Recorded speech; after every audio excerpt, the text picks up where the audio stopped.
Assalamualaikum warahmatullahi wabarakatuh. Sampurasun mitra kaum dangu sadaya Wilujeng Tepang sareng simkuring Abdullah Sudirman. Punten simkuring sanes ahli dongeng, tapi mudah-mudahan we hiburan ieu katampi ku Balerea.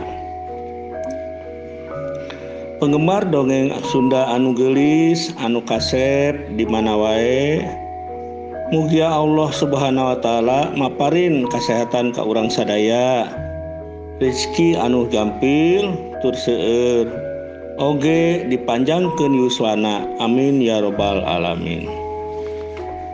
Sumangga urang kupingkeun dongeng Sunda anu judulna Ucing Hideung bagian kahiji, karangan Yuliana Mustofa, hidalang Abdullah Sudirman alias Si Getih Sumedang Larang, didukung oge ku tukang goong Waketu Bapak Haji Nunu, tukang kendang Bapak Haji Nanang, tukang kacapi Bapak Ayi Sugandi, tukang tarompet Ki Minhar,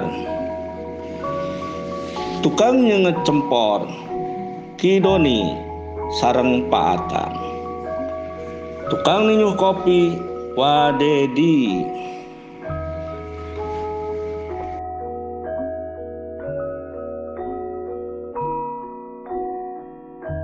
Wanci sore nyang harepan sarepna Masuri paraji anu dumukna di kampung Naringgul kakarek balik, unggal isuk-isuk indit ti imahna neangan kipayah pikeun pangabutuh hirupna sapopoe. Lamun aya anu ngalahirkeun tara ku batur sok kumanehna, dalah anu rada anggang oge lemburna sok hayang ku Masuri. Lamun eueuh anu ngalahirkeun, Masuri sok sagawe-gawe, estuning sagala dicabak. Aya anu nitah nyeuseuh, aya anu nitah babantu, estuning tara bauan. Hirupna geus lila nyorangan, da salaki namah kaburu ninggalkeun. Budakna anu ngan hiji-hijina mumbara kadayeuh, atuh arang langka mulang dawrit ku waragatna. Ari imahna nenggang jauh ejeng tatangga, estuning nyorangan di hiji pasir suku gunung. Nya ari mulangna teh lempang mapai gelengan ejeng kebon awi. Tapi kusabab geus biasa tara ieu ngahruk. Geus 3 poe Masuri sok tepung ejeng anak ucing anu kalaparan. Ucing teh mani begang da puguh tara aya nu maraban. Matuh kaluarna teh tina rungkun awi. Nya Masuri sok ngaluarkeun babawaanana, da ari mulang teh sok mawa sangu ejeng deungeunna. Dalah sangu urut oge sok dibawa, kitu deui hulu asin anu rek dipiceun sok ngahaja dibawa ku manehna. Atuh lamun anak ucing mega teh manehna ngeupel sangu, tuluy digalokeun ejeng hulu asin. Nya anak ucing teh mani rampus bari eong-eongan kawas anu nganuhunkeun. Saacan rengsek mah eta anak ucing dahar, Masuri tara waka ninggalkeun. Mun geus beak hakeunana kakara nuluykeun lalampahanana. Harita waktu sarepna Masuri nepi ka rungkun awi kawas anu apal Eta anak ucing keluar bari ngaletakan dampal suku Masuri. Atuh gek awewe setengah tubuh teh cingogo. Tuluy ngaluarkeun babawaanana, sangu dikepeulkeun dihijikeun ejeng hulu peda. Tuluy digalokeun. Anak ucing mani cacamuilan bakat tingku lapar meureun. Sirahna diusapan mani deudeuh. Atuh anak ucing teh asa diogo. Rengse maraban anak ucing. Masuri lempang deui muru ka imahna. Saung leutik bari jeung eueuh kamar hiji-hiji acan. Samak sahelai anu geus butut ngampar di tengah imahna, dibaturan ku bantal anu lepet. Rada guragiru lempangna teh da inggis teu kaburu salat magrib cenah. Nya sanggeus nepi ka imahna Masuri ucul-ucul. Tuluy muru ka cai. Kabeneran teu jauh ti imahna aya susukan leutik, caina herang. Waktu geus tepi ka susukan, kadenge aya sora anu keur mandi, mani kacecepretan. Reug Masuri ngajanteng sajongjonan bari nyidik-nyidik kanu keur mandi. Curik sia, cenah ngomongna kitu teh bari bleweur maledog kanu keur aya disusukan ku batu karikil. Kadenge sora anu suraseri mani cikikik bari melesat hiber. Sing horeng anu keur mandi disusukan teh taya lian ti kuntilanak. Sanggeus eueuh kakara Masuri turun ka eta susukan. Tuluy bebersih bari terus wudu. Padahal umurna Masuri teh can kolot-kolot teuing, karek 50 tahunan leuwih. Tapi alatan ku ekonomi anu weurit jeung gawe capek unggal poe nya katinggalina teh kawas anu geus nini-nini.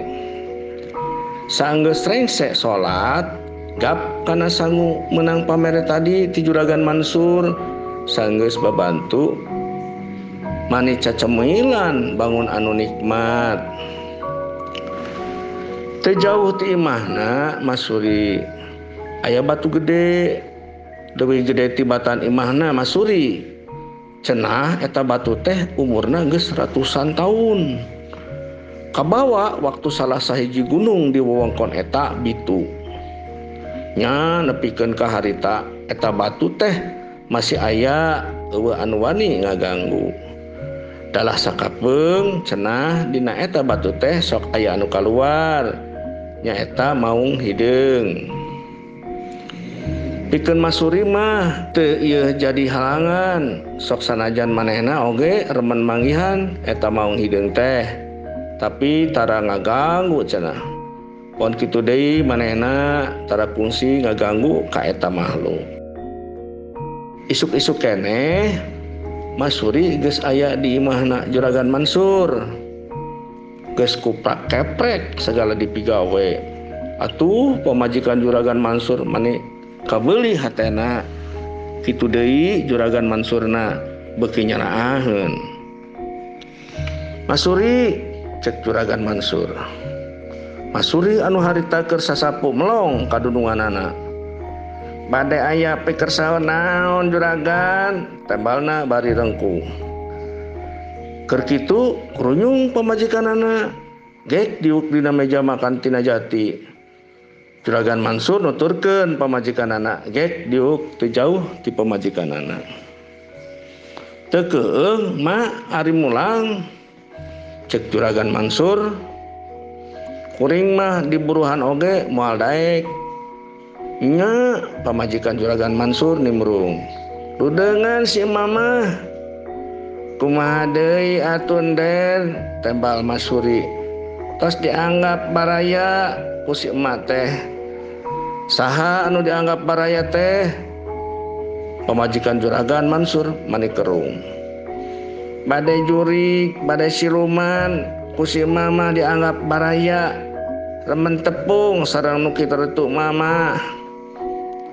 Ari eta batu gede teh nyaan ditungguan ku Maung Hideung Juragan Mansur kawas anu hayang apal.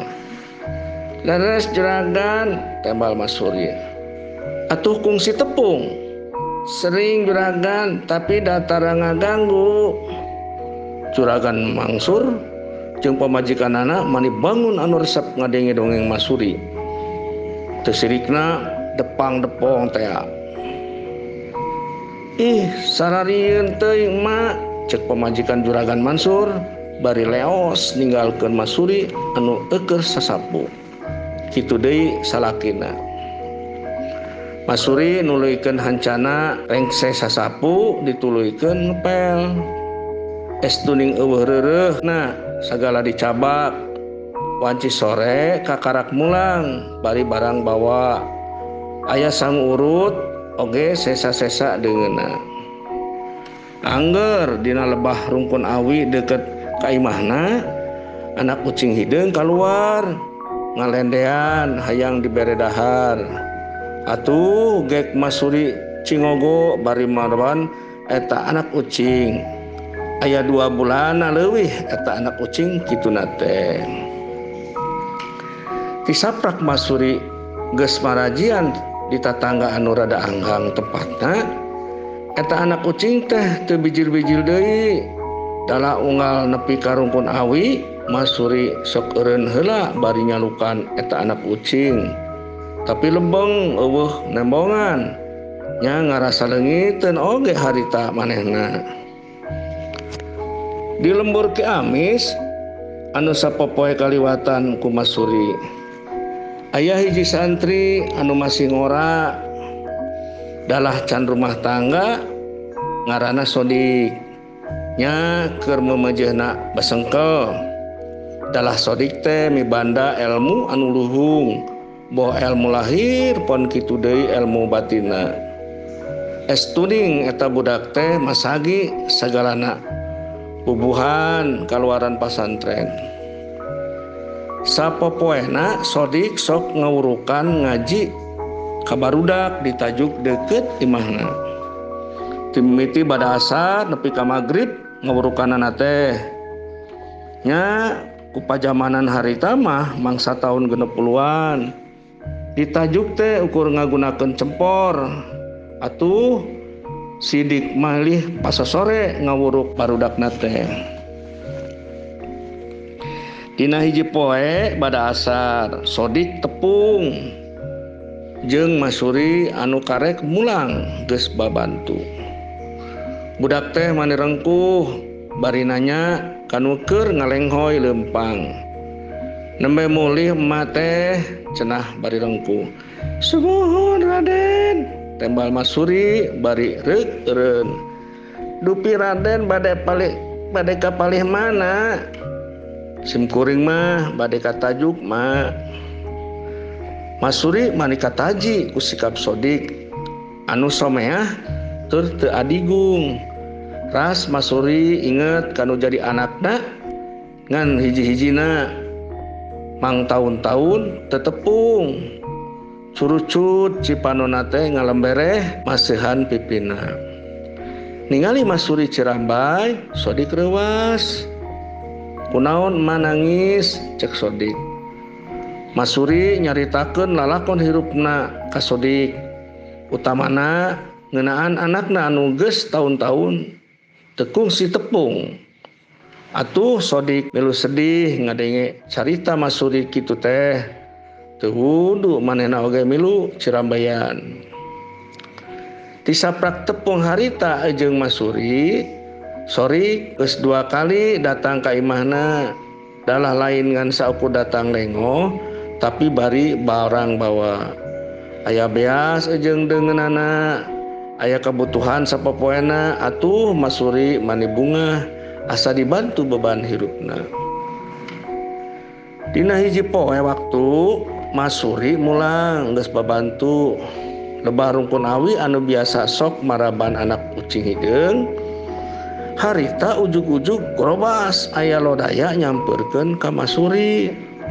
Atuh kalintang Mas Suri leuwasna teu sirikna kaweur peran bakating kusoak nya harita Masuri babacaan sabisa-bisa pikeun negerkeun hatena saenggeus rada tegar pok ngomong hideung mantong ngaganggu ka kaula cenah bari sukuna mah ngadaregdeg bakating kureuma sok nyingkir kaula arek mulang eta lodaya si Maung Hideung teh ngadoan ngadeprek hareupeun Masuri bari sakapeung ngagerem lalaunan atuh Masuri tambah bingung kudu kumaha nying areupan eta sato anu ganas kek Masuri cingogo hareupeun eta sato bari terus dina hatena mah babacaan ari eta lodaya ngagesor nyamperkeun tuluy ngaledehan kana suku Masuri. Masuri ngawani-wani maneh sirah lodaya diusapan. Dina jero hatena kalakuan eta lodaya bet percis kawas anak ucing hideung anu sok diparaban ku manehna. Masuri teu beak pikir bener pisan eta kalakuan lodaya teh persis teu jeung anak ucing hideung. Antukna Masuri beuki tambah wani sakabeh awak lodaya diusapan mani deudeuh atuh lodaya mani asa dipepende kaula arek mulang cek Masuri lamun anjeun rek milu hayu tuturkeun kaula bari jung cengkat terus lempang ningali Masuri indit eta lodaya hudang bari ngiclik nuturkeun ti tukang waktosna